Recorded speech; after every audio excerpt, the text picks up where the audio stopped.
Merhaba arkadaşlar, kanalıma hoş geldiniz. Bugün size bir karışım göstereceğim. Bu karışım özellikle sigara içenler için çok iyi olur. Balgam söktürücü, öksürüğü keser. Sabah aç karnına içilmesi, bir de akşam yatmadan önce içilmesi gerekiyor.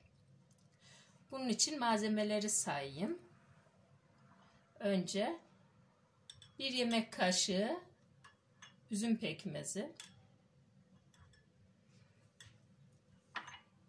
1 çay kaşığı karabiber,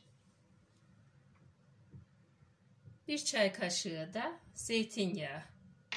Zeytinyağı sevmiyorsanız 1 tatlı kaşığı süt koyabilirsiniz arkadaşlar.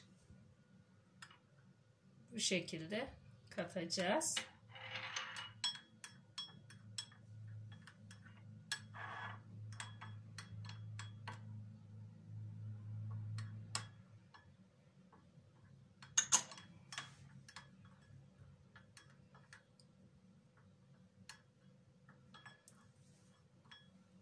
Bu şekilde sabah aç karnına yenmesi gerekiyor.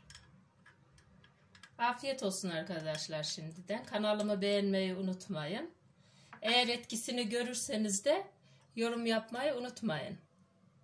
Yorumlarınızı bekliyorum.